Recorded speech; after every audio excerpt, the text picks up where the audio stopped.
peserta Matsama Mantika Jember yang berbahagia. Materi kita kali ini adalah bimbingan konseling atau BK. Foto yang ada di tampilan video adalah Koordinator Bimbingan Konseling Mantika Jember. Beliau bernama Dr. Andes Haji Muhammad Muhrisin MPD.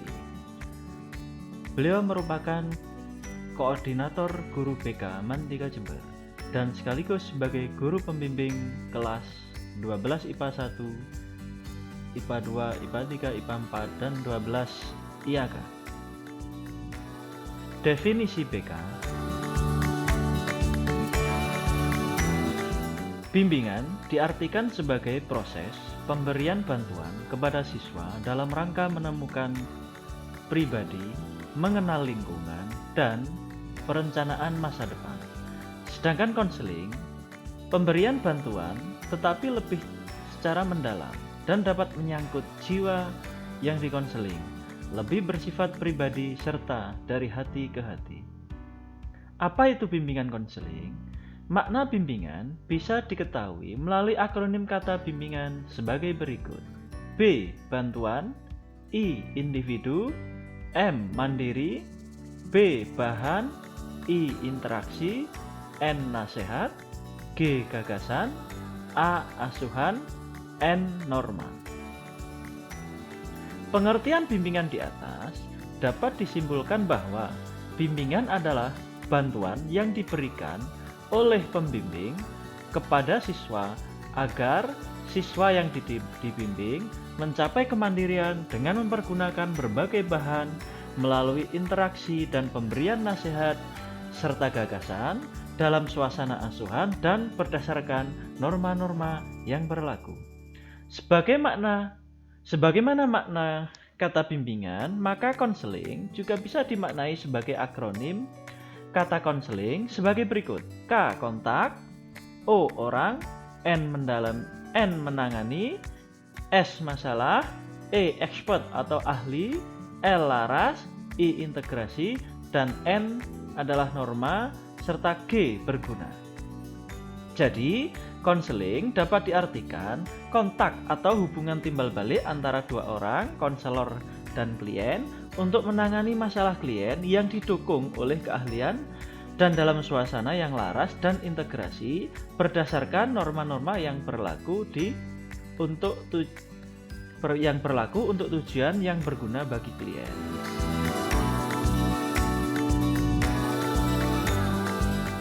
Perbedaan bimbingan dan konseling. 1. Bimbingan lebih menekankan kepada pemberian bantuan secara berkelompok, sedangkan konseling lebih menekankan kepada secara individu.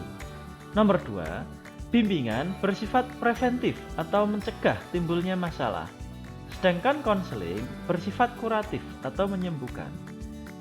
3. Metode yang digunakan bersifat informatif, sedangkan konseling menggunakan metode face-to-face relationship atau wawancara. Yang keempat, bimbingan diberikan oleh pembimbing, sedangkan konseling diberikan oleh konselor. Yang kelima, bimbingan dapat diberikan di mana saja, sedangkan konseling, tempat konseling di ruangan tertentu atau kerahasiaan. Persamaan bimbingan dengan konseling: yang pertama, untuk memandirikan individu. Yang kedua, dilakukan dalam lembaga pendidikan. Yang ketiga, mengikuti norma yang berlaku di lingkungan masyarakat. Pengertian bimbingan dan konseling: pelayanan bantuan untuk peserta didik, baik individu ataupun kelompok, agar mandiri dan berkembang secara optimal dalam hubungan pribadi, sosial, belajar, karir, melalui berbagai jenis layanan dan kegiatan pendukung atas dasar norma-norma yang berlaku. Sedangkan tujuan dari bimbingan dan konseling adalah membantu memandirikan peserta didik dan mengembangkan potensi-potensi mereka secara optimal. Pengertian bimbingan dan konseling: adalah pelayanan bantuan untuk peserta didik baik individu atau kelompok agar mandiri dan berkembang secara optimal dalam hubungan pribadi, sosial, belajar, karir melalui berbagai jenis layanan dan kegiatan pendukung atas dasar norma-norma yang berlaku. Kemudian layanan apa aja yang diberikan untuk siswa di sekolah? Berikut diagram bimbingan dan konseling atau BK dengan pola 17+. Bimbingan konseling kita bagi menjadi 4 macam atau 4 kategori. Yang pertama adalah bimbingan pribadi, yang kedua adalah bimbingan sosial, yang ketiga adalah bimbingan belajar, dan yang terakhir adalah bimbingan karir. Sedangkan bentuk layanannya ada 10 macam. Yang pertama adalah layanan orientasi, layanan penempatan dan penyaluran, layanan konsultasi individu, layanan konsultasi kelompok, dan layanan konsultasi. Nah, layanan ini ada 10. Yang keenam adalah layanan informasi, yang ketujuh layanan pembelajaran, layanan bimbingan kelompok, layanan mediasi, dan yang terakhir adalah layanan advokasi. Ya, sedangkan untuk mengumpulkan data, ini ada yang namanya himpunan data, kemudian konferensi kasus, kemudian alih tangan kasus. Ini cara penanganan ya. Cara penanganan itu ada himpunan data, konferensi kasus, ada alih penanganan kasus. Kemudian ada juga aplikasi instrumentasi, tampilan kepustakaan, dan kunjungan rumah. Itu bentuk-bentuk ya. Kemudian peranan bimbingan konseling di sekolah itu apa? Tujuannya bimbingan konseling itu sebenarnya adalah membantu kemandirian peserta didik dan mengembangkan potensi mereka secara optimal. Berarti BK itu sebenarnya adalah membantu siswa agar lebih mandiri dan membantu siswa bisa menggali potensi-potensi yang dimiliki secara optimal. Kemudian untuk ekstrakurikuler, ini adalah contoh untuk program pengembangan diri pada bimbingan konseling. Ada 4 ekstra yang untuk pengembangan bimbingan konseling, yaitu life skill, olahraga dan seni, intelektual, kepemimpinan, dan organisasi. Secara sistematis dapat digambarkan berupa diagram berikut. Contoh ekstrakurikuler untuk life skill, ada teknik komputer, wirausaha mandiri, ada tata boga, ada tata busana, ada tata rias. Kemudian ekstrakurikuler untuk olahraga dan seni, ada sepak bola, ada voli, basket, bulu tangkis, bela diri, hadroh, teater, qiraah, nasyid atau paduan suara. Sedangkan untuk intelektual itu ada matematika, sains, sosial, bahasa Inggris, bahasa Arab, tahfidzul Quran, dan qir. Kemudian untuk pengembangan diri di bidang keorganisasian ada bimbingan dakwah Islam atau BDI, Paskibra, Pramuka, PMR atau UKS, Koperasi, Mading, kemudian blogger, lembaga bahasa Inggris, dan lembaga kajian siswa. Sedangkan tata tertib di MAN 3 Jember, kalian kemarin tentu sudah membaca tata tertib MAN 3 Jember yang ada di buku panduan Matsama. Kalian juga sudah mengumpulkan surat pernyataan yang bermatre ditandatangani orang tua yang menyatakan bahwa kalian sudah membaca tata tertib dan menyetujui poin-poin yang ada di tata tertib. Ini contoh tata tertib yang dipampang di MAN 3 Jember. Kalian bisa membaca kembali di buku panduan Matsama yang intinya setiap pelanggaran itu ada poin-poin atau skor.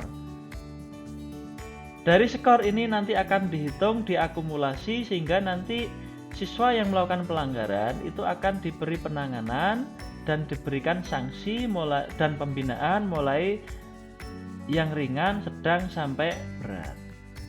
Mekanisme penanganan kasus. Contoh, Misalkan ada siswa bermasalah, maka guru atau melakukan pelanggaran tata tertib, maka guru piket atau guru mapel atau petugas lain ya bisa melaporkan ke wali kelas, kemudian wali kelas melaporkan ke koordinator guru BK masing-masing kelas.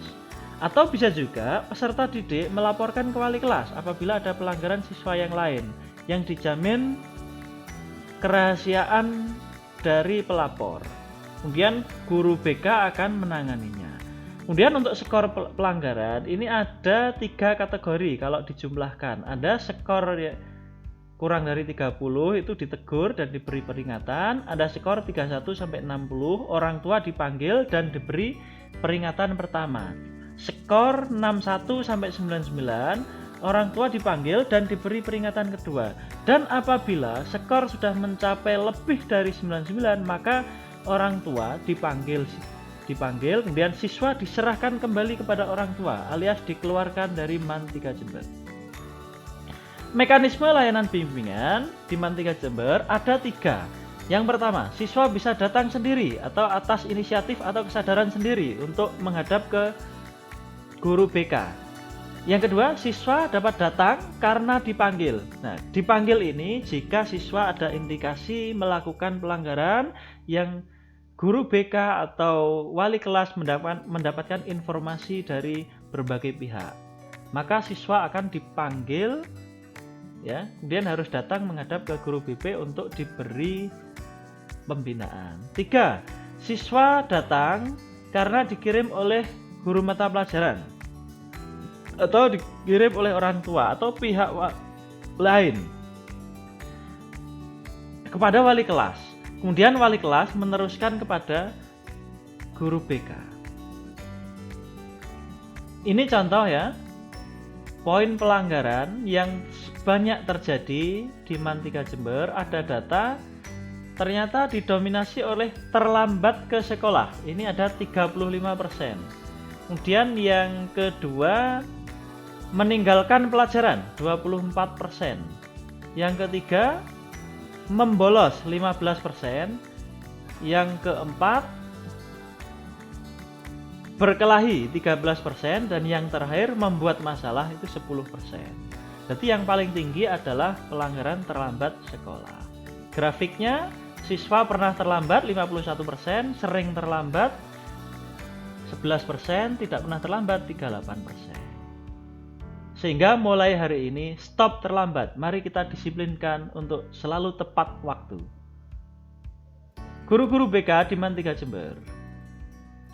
Koordinator Bapak Muhrisin, Ibu Aris, BP IPS 12 kelas 12, Bapak Supriyadi, Guru BP 11 IPA 1, 11 IPS 1, Ibu Bibit Wahyuningsih, Guru BK 10 IPA 1 sampai 4, Ibu Asri Purwaningsih 10 IPA 5, 6, 7. Staf bimbingan konseling yang selanjutnya adalah Haji Ismail 11 IPA 2, 11 IAGA. Sekian, terima kasih materi.